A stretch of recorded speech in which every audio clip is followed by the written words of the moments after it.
പുതുവർഷത്തിൻ്റെ 2026 നമ്മൾ കാലുവയ്ക്കുന്ന സമയമാണല്ലോ.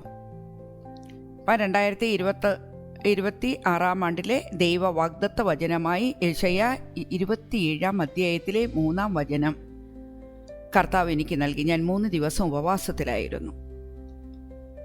അപ്പം ഈ വചനം, അന്ന് മനോഹരമായ മുന്തിരിത്തോട്ടത്തെക്കുറിച്ച് പാടുവി. കർത്താവായ ഞാനാണ് അതിൻ്റെ സൂക്ഷിപ്പുകാരൻ. ഞാൻ അതിനെ നിരന്തരം നനയ്ക്കുന്നു. ആരും നശിപ്പിക്കാതിരിക്കാൻ ഞാൻ അതിന് രാപ്പകൽ കാവൽ നിൽക്കുന്നു. എനിക്ക് ക്രോധമില്ല. ഇതാണ് മെശിഹ കമ്പാഷൻ മിനിസ്ട്രിക്ക് 2026 വാഗ്ദത്ത വചനമായിട്ട് കർത്താവ് ഏൽപ്പിച്ചത്. അപ്പം നീ എന്ന ഒരു വ്യക്തിയാകുന്ന മുന്തിരിത്തോട്ടമായിരിക്കാം, നിന്റെ ഭവനമാകുന്ന മുന്തിരിത്തോട്ടമായിരിക്കാം, ഒരു വിശ്വാസി, ഒരു ദൈവവിശ്വാസി എന്ന ഒരു മുന്തിരിത്തോട്ടമാകാം, ദൈവരാജ്യം എന്ന മുന്തിരിത്തോട്ടമാകാം. അപ്പം ദൈവം ഇതിനെ സമർത്ഥമായി അനുഗ്രഹിക്കുകയാണ്. യേശുവിൽ വിശ്വസിക്കുന്ന ഏതൊരു വ്യക്തിക്കുമുള്ള വചനമാണ് ഈ വാഗ്ദത്ത വചനം. നിന്റെ സൂക്ഷിപ്പുകാരൻ നിന്റെ യഹോവയായ കർത്താവാണ്. നീ ഈ പുതുവർഷത്തിൽ കാലുകുത്തുമ്പോൾ പുതുപുലരി കാണുവാൻ ദൈവം നമ്മെ അനുഗ്രഹിച്ചതിനായി കർത്താവിനെ ഒത്തിരി സ്തുതിക്കണം, അവനെ ആരാധിക്കണം. നിങ്ങൾ പിന്നോട്ട് നോക്കുകയാണെങ്കിൽ 2025-24 കഴിഞ്ഞു പോയതാണ്. അപ്പോൾ നമ്മൾക്ക് നടക്കാത്ത പല കാര്യങ്ങളും പ്രതികൂലങ്ങളും പ്രതിസന്ധികളും ഉണ്ടായിരിക്കാം. പലർക്കും അത് സന്തോഷത്തിൻ്റെ ആനന്ദമുള്ള ജീവിതം പലർക്കും കിട്ടിയിരിക്കാം. എന്നാൽ ഒറ്റപ്പെട്ടു പോയ പ്രിയ സഹോദരി, നീ കാത്തിരുന്ന് കിട്ടാതെ പോയ പല അനുഭവങ്ങളും പല നന്മകളും ഈ വർഷം, ഈ 2026 യഹോവയായ കർത്താവ് നിനക്കത് നൽകും. എന്നാൽ ഈ മെസ്സേജ് നീ കേൾക്കുന്ന നിമിഷത്തിൽ തന്നെ പ്രത്യാശയുടെ ഒരു ദൈവ വെളിച്ചം, ഒരു കിരണം നിങ്ങളുടെ ഉള്ളിലത് ഉദിക്കട്ടെ. നിങ്ങൾ വിശ്വസിച്ച് യെശയ്യാ 27 3 വചനം ഏറ്റെടുത്ത് ദിവസവും ചൊല്ലി നിങ്ങൾ ധ്യാനിക്കുമ്പോൾ നിങ്ങൾക്ക് ആ നന്മകളെ കർത്താവ് അത് ചെയ്യുന്നതായിരിക്കും. കാരണം ഇപ്പോഴും നമ്മൾ വളരെ പ്രതികൂലവും പ്രതിസന്ധിയുമുള്ള ഒരു കാലഘട്ടത്തിലേക്കാണല്ലോ പോകുന്നത്. നമ്മൾ മത്തായി 24 6 വചനം ഇങ്ങനെ പറയുന്നു, നിങ്ങൾ യുദ്ധങ്ങളെപ്പറ്റി കേൾക്കും, അവയെപ്പറ്റിയുള്ള കിംവദന്തികളും. എന്നാൽ നിങ്ങൾ അസ്വസ്ഥരാകരുതേ, കാരണം ഇതെല്ലാം സംഭവിക്കേണ്ടതാണ്. എന്നാൽ ഇനി അവസാനമായിട്ടില്ല. ജനം ജനത്തിനെതിരായും രാജ്യം രാജ്യത്തിനെതിരായും ഉണർന്നെഴുന്നേൽക്കും. ക്ഷാമങ്ങളും ഭൂകമ്പങ്ങളും പല സ്ഥലങ്ങളിലും ഉണ്ടാകും. ഇതെല്ലാം ഈറ്റുനോവിൻ്റെ ആരംഭം മാത്രമാണ്. അവർ നിങ്ങളെ പീഡനത്തിന് ഏൽപ്പിച്ചു കൊടുക്കും. അവർ നിങ്ങളെ വധിക്കും. എൻ്റെ നാമനിമിത്തം സർവ്വജനങ്ങളും നിങ്ങളെ ദേഷിക്കും. അനേകർ വിശ്വാസം ഉപേക്ഷിക്കുകയും പരസ്പരം ഒറ്റിക്കൊടുക്കുകയും ദേഷിക്കുകയും ചെയ്യും. നിരവധി വ്യാജപ്രവാചകന്മാർ പ്രത്യക്ഷപ്പെട്ട് അനേകരെ വഴിതെറ്റിക്കും. അധർമ്മം വർദ്ധിക്കുന്നതിനാൽ പലരുടെയും സ്നേഹം തണുത്തു പോകും. എന്നാൽ അവസാനം വരെ സഹിച്ചു നിൽക്കുന്നവർ രക്ഷിക്കപ്പെടും എന്നാണ് ദൈവവചനം പറയുന്നത്. പ്രിയപ്പെട്ടവരെ, നമ്മളിപ്പോൾ ഈ ലോകത്തിലേക്ക്, നമ്മുടെ ദേശത്തിലേക്ക്, നമ്മൾ വസിക്കുന്ന ദേശത്തിലേക്ക് തന്നെ തിരിഞ്ഞു നോക്കുമ്പോൾ എന്തെല്ലാം പ്രതികൂലങ്ങളൊക്കെ, മരണങ്ങളും കൊള്ളനോയികളും, നമ്മൾ പ്രതീക്ഷിക്കാത്ത കാര്യങ്ങളൊക്കെയാണ് നടന്നുകൊണ്ടിരിക്കുന്നത്. ഈ സാഹചര്യത്തിൽ കൂടെയാണല്ലോ നമ്മൾ കടന്നു പോകുന്നത്. എന്നാൽ കർത്താവ് തൻ്റെ ജനത്തിന് നൽകുന്ന വാഗ്ദത്വം, അവൻ എന്നും നമ്മളെ ഒരു സൂക്ഷിപ്പുകാരനായി നിരന്തരം അവൻ നമ്മളെ ഓരോ ദിവസവും നനച്ച് നമ്മളെ കാക്കുന്ന ഒരു കാവൽക്കാരനെ പോലെ ദൈവമായ കർത്താവ് നമ്മൾക്ക് കൂടെയിരിക്കുമെന്നാണ്.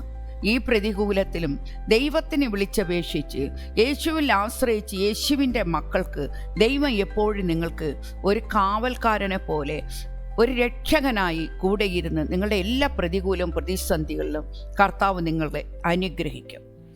ആനന്ദമുള്ള ഒരു ജീവിതം നിങ്ങൾക്ക് പലർക്കും കർത്താവ് തരും. കഴിഞ്ഞ ആണ്ടുകളിൽ അങ്ങനെ അനുഗ്രഹമുള്ള ഒരു ജീവിതം നമുക്ക് കിട്ടിയിരിക്കാം. അങ്ങനെ കിട്ടാതെ പോയ പ്രിയപ്പെട്ട സഹോദരരുണ്ട്. അവർക്കെല്ലാം കർത്താവ് ഈ വർഷം അനുഗ്രഹത്തിൻ്റെ സമൃദ്ധിയുടെ ഒരു വർഷമായിരിക്കും പ്രത്യാശിക്കുക. യെശയ്യാ 27 അധ്യായത്തിൽ 3 വചനം നിങ്ങൾ ഏറ്റെടുത്ത് ദിവസവും ചൊല്ലി ധ്യാനിക്കുകയും നിങ്ങൾ വിശ്വാസത്തോടെ അത് ഏറ്റുപറയുകയും നിങ്ങളുടെ ഹൃദയത്തിൽ വിശ്വസിക്കുകയും ചെയ്താൽ തീർച്ചയായിട്ടും നിങ്ങൾക്കത് വലിയൊരു അനുഗ്രഹമായി മാറുകയും നിങ്ങൾ എന്ത് ചോദിച്ച് പ്രാർത്ഥിക്കുന്നുവോ തക്ക സമയത്ത് തൻ്റെ ദൈവമായ കർത്താവ് നിങ്ങൾക്കത് തരും. ദൈവം തൻ്റെ ജനത്തെ ഒരിക്കലും ഉപേക്ഷിക്കുകയില്ല. നിങ്ങളുടെ ജീവിതം വളരുവാനും ഫലവത്താക്കുവാനും ദൈവം തന്നെ തുടർച്ചയായി നിങ്ങളെ പരിപാലിക്കുകയും കാവൽ നിൽക്കുകയും ചെയ്യും.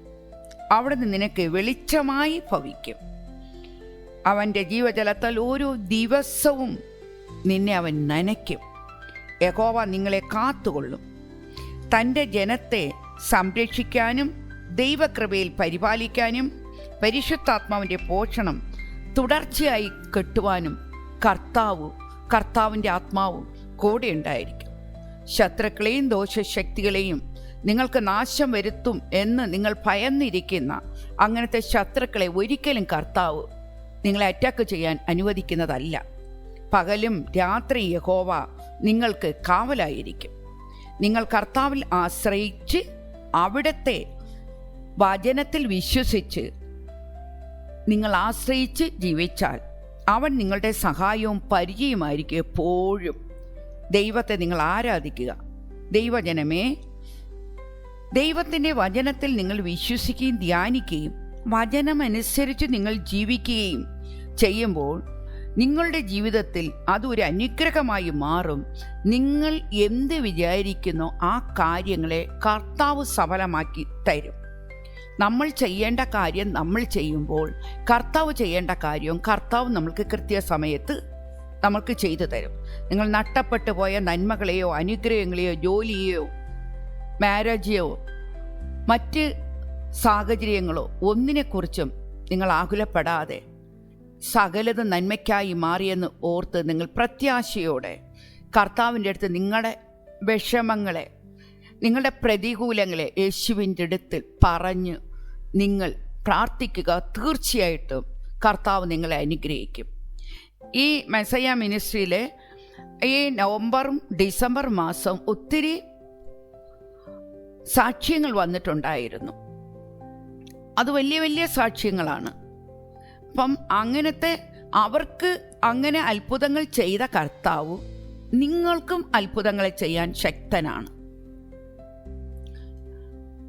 അതുകൊണ്ട് നിങ്ങൾ ഒരിക്കലും ഭയപ്പെടുകയോ നിങ്ങൾ മടുത്തു പോകുകയോ ചെയ്യരുത്. കർത്താവിൻ്റെ വചനം പറയുന്നു, മടുത്തു പോകാതെ പ്രാർത്ഥിക്കുക. പ്രാർത്ഥനയോടും യാചനയോടും അവൻ്റെ സന്നിധിയിൽ പ്രാർത്ഥിച്ചാൽ, ഒന്നിനെക്കുറിച്ച് ആകുലരാകാതെ പ്രാർത്ഥിച്ചു കഴിഞ്ഞാൽ തീർച്ചയായിട്ടും നിങ്ങളുടെ കഷ്ടതയിലും കണ്ണുനീരിലും കർത്താവ് തുടച്ച് നിങ്ങൾക്ക് എന്താണ് വചനം വാഗ്ദാനങ്ങൾ തന്നിരിക്കുന്നു ആ വചനങ്ങളെ നിറവേറും. ആ വചനങ്ങളെ വെച്ച് ആ വാഗ്ദാനങ്ങളെ വെച്ച് നിങ്ങൾ വചനങ്ങളെ എടുത്തു ചൊല്ലി കർത്താവിനോട് പ്രാർത്ഥിക്കുക.